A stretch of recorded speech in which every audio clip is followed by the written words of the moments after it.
പ്രശസ്ത സിനിമാ നടി പവിത്ര ജയറാം ഇന്നലെ അന്തരിച്ചു.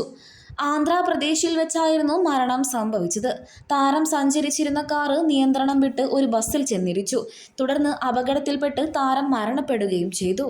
കണ്ടിരുന്ന ആളുകളെയെല്ലാം ഭീതിപ്പെടുത്തുന്ന രീതിയിലായിരുന്നു അപകടം സംഭവിച്ചത്. ആദ്യം നിയന്ത്രണം വിട്ട കാറ് ബസ്സിൽ ചെന്നിടിച്ചു. പിന്നീട് വീണ്ടും കാറ് തിരിഞ്ഞു മറിഞ്ഞു. കാറ് മറിഞ്ഞ സമയത്ത് ഡിവൈഡറിലും തട്ടി. അപ്പോഴാണ് കൂടുതലും അപകടം സംഭവിച്ചത്. അങ്ങനെ താരത്തിന്റെ മുഖമെല്ലാം വികൃതമായി പോയി. മുഖത്തെല്ലാം തീർത്തും രക്തമായിരുന്നു. ആ അപകടത്തിൽ വെച്ച് തന്നെ താരത്തിന് മരണവും സംഭവിച്ചിരുന്നു. അവിടെയുണ്ടായിരുന്ന ആളുകളെല്ലാം കൂടിച്ചേർന്ന് അപകടം സംഭവിച്ച സ്ഥലത്തു നിന്നും താരത്തിനെ ആശുപത്രിയിലേക്ക് മാറ്റാനുള്ള സജ്ജീകരണങ്ങൾ ഏർപ്പെടുത്തി.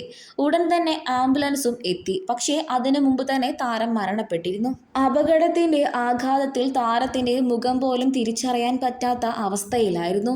മുഖമെല്ലാം തകർന്ന് തരിപ്പടമായി. കന്നഡ, തമിഴ്, തെലുങ്ക് എന്നിങ്ങനെ നിരവധി ഭാഷകളിൽ ഒരുപാട് സിനിമകളിലും സീരിയലിലുമൊക്കെ താരം അഭിനയിച്ചിട്ടുണ്ട്. ഏറെക്കുറെ മലയാളികൾക്കും താരം സുപരിചിതയാണ്.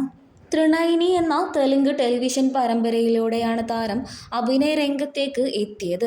ഈ സീരിയലിലൂടെ തന്നെയാണ് കൂടുതലും മലയാളികളും തെലുങ്ക് പ്രേക്ഷകരും താരത്തെ തിരിച്ചറിയാനും തുടങ്ങിയത്. ആന്ധ്രാപ്രദേശിൽ നിന്നും കർണാടകയിലേക്ക് മടങ്ങുമ്പോഴായിരുന്നു അപകടം സംഭവിക്കുന്നത്.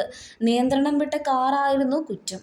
അപകടം സംഭവിക്കുന്ന സമയത്ത് പവിത്രയ്ക്കൊപ്പം മറ്റ് 3 പേര് കൂടെ ഉണ്ടായിരുന്നു. താരത്തിന്റെ ഒരു ബന്ധുവും ഒരു സിനിമാ നടനും പിന്നെ ഡ്രൈവറും. നടൻ ചന്ദ്രകാന്ത് ആയിരുന്നു താരത്തിനൊപ്പം ഉണ്ടായിരുന്ന നടൻ. അദ്ദേഹത്തിനും ഗുരുതരമായ പരിക്കുകൾ സംഭവിച്ചിട്ടുണ്ട്. ആശുപത്രിയിൽ ചികിത്സയിലാണ് മൂവരും. മലയാളത്തിലും തമിഴിലും കന്നഡയിലുമൊക്കെയായി ആരാധകരെ സ്വന്തമാക്കാൻ സാധിച്ച ഒരു നടിയാണ് പവിത്ര ജയറാം. പെട്ടെന്നുണ്ടായ ഈ വിയോഗത്തിൽ ഏറെ ഞെട്ടലിലാണ് മലയാളി പ്രേക്ഷകരും സിനിമാ ലോകവും. നിരവധി പേരാണ് താരത്തിന് ആദരാഞ്ജലികൾ അർപ്പിച്ച് എത്തിയിരിക്കുന്നത്.